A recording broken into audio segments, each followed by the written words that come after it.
আপনারা দেখছেন টিভি24 news network. সবশেষ আপডেটে স্বাগত জানাচ্ছি আমি রেশমা আহমেদ।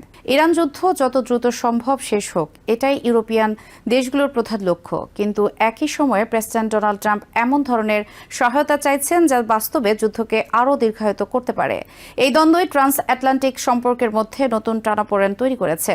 বিশেষ করে হরমুজ প্রণালীতে ইরানের কার্যত তৈরি করা তেল অবরোধ এখন এই সংকটের কেন্দ্রবিন্দু।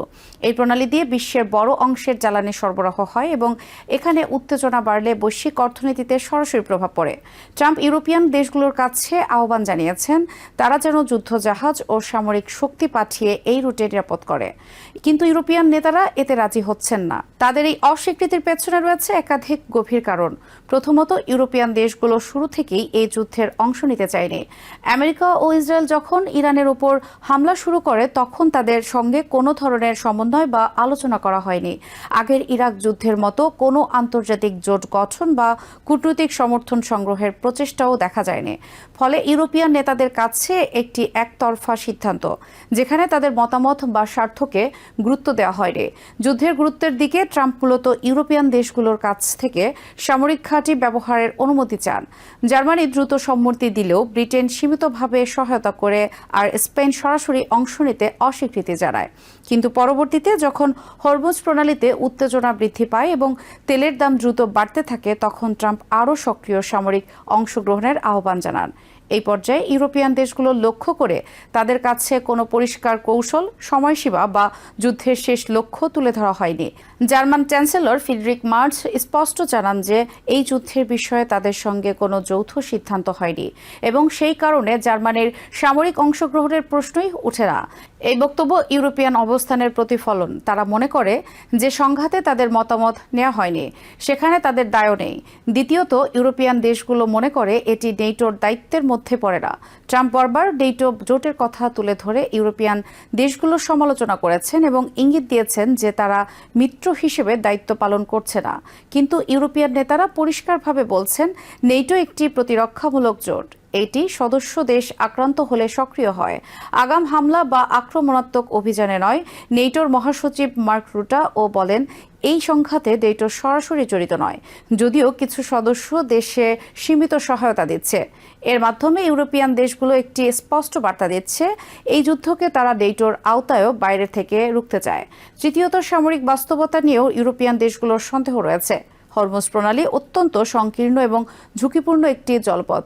এখানে এমনকি ছোট একটি দ্রুতগতির সশস্ত্র নৌযান দিয়েও বড় তেলবাহী জাহাজে হামলা চালানো সম্ভব। আমেরিকার শক্তিশালী নৌবাহিনীও এখন পর্যন্ত এই হুমকি পুরোপুরি নিরসন করতে পারেনি। ফলে ইউরোপিয়ান দেশগুলো প্রশ্ন তুলছে তাদের সীমিত নৌবাহিনী যোগ দিলে পরিস্থিতি আদৌ বদলাবে কিনা। চতুর্থত, তারা মনে করছে যদি এই অবরোধ ভাঙাও সম্ভব হয় তবুও তা যুদ্ধকে আরও দীর্ঘায়িত করতে পারে। বর্তমানে তেলের দাম বৃদ্ধির ফলে ইউরোপ এবং আমেরিকার সাধারণ জনগণের ওপর বড় ধরনের অর্থনৈতিক চাপ তৈরি হয়েছে। জ্বালানির দাম বাড়ার সঙ্গে সঙ্গেই পরিবহন, উৎপাদন ও নিত্য প্রয়োজনীয় পণ্যের দামও বাড়ছে। ইউরোপিয়ান নেতাদের একটি গুরুত্বপূর্ণ বিশ্লেষণ হল এই অর্থনৈতিক চাপই ট্রাম্পের ওপর সবচেয়ে বেশি প্রভাব ফেলতে পারে। তাদের মতে আর্থিক বাজারের ওঠানামা এবং আমেরিকার ভোটারদের অসন্তোষ ট্রাম্পকে নীতিগত পরিবর্তনে বাধ্য করতে পারে। বিশেষ করে নির্বাচনের আগে উচ্চ জ্বালানি মূল্য ট্রাম্পের জন্য রাজনৈতিকভাবে ঝুঁকিপূর্ণ। এই কারণে ইউরোপিয়ান দেশগুলো হরমুজ প্রণালীর সংকটকে একটি কৌশলগত চাপ হিসেবে দেখছে। তারা মনে করছে যদি এই চাপ বজায় থাকে তাহলে ট্রাম্প যুদ্ধ দ্রুত শেষ করার দিকে যেতে বাধ্য হতে পারেন। বিপরীতে, যদি তারা সাময়িকভাবে হস্তক্ষেপ করে পরিস্থিতি স্বাভাবিক করে ফেলে তাহলে ট্রাম্পের উপর সেই চাপ কমে যাবে এবং যুদ্ধ আরও দীর্ঘায়িত হতে পারে। পঞ্চমত, ইউরোপিয়ান দেশগুলোর আরেকটি বড় উদ্বেগ হল সম্ভাব্য মানবিক ও রাজনৈতিক সংকট। যদি যুদ্ধ দীর্ঘস্থায়ী হয় এবং ইরান অর্থনৈতিকভাবে ভেঙে পড়ে তাহলে মধ্যপ্রাচ্য থেকে বিপুল সংখ্যক মানুষ ইউরোপের দিকে অভিবাসনের চেষ্টা করতে পারে। অতীতে সিরিয়া যুদ্ধের সময় ইউরোপ যে অভিবাসন সংকটের মুখোমুখি হয়েছিল সেই অভিজ্ঞতা এখনও তাদের নীতি নির্ধারণে বড় ভূমিকা রাখছে। এছাড়া ইরানের রাজনৈতিক অস্থিরতা বাড়লে পুরো অঞ্চলে নিরাপত্তা পরিস্থিতি আরও জটিল হয়ে উঠতে পারে, যা ইউরোপিয়ান নিরাপত্তার জন্য দীর্ঘমেয়াদে হুমকি তৈরি করবে। সব মিলিয়ে ইউরোপিয়ান দেশগুলোর অস্বীকৃতি কেবল রাজনৈতিক মতবিরোধ নয়, এটি একটি সুপরিকল্পিত কৌশলগত সিদ্ধান্ত। তারা একদিকে সরাসরি যুদ্ধে জড়াতে চায় না, অন্যদিকে এমন কোনো পদক্ষেপও নিতে চায় না যা যুদ্ধকে দীর্ঘায়িত করবে বা তাদের নিজস্ব নিরাপত্তা ও অর্থনীতিকে ঝুঁকির মধ্যে ফেলবে। এই অবস্থান ট্রাম্প প্রশাসনের সঙ্গে তাদের সম্পর্ককে চাপের মধ্যে ফেললেও ইউরোপিয়ান নেতারা মনে করছেন দীর্ঘমেয়াদী এটাই তাদের জন্য সবচেয়ে নিরাপদ ও বাস্তবসম্মত পথ। নিউ ইয়র্ক থেকে সম্প্রচারিত TVN 24 টেলিভিশন বিশ্বজুড়ে বাঙালির কণ্ঠস্বর।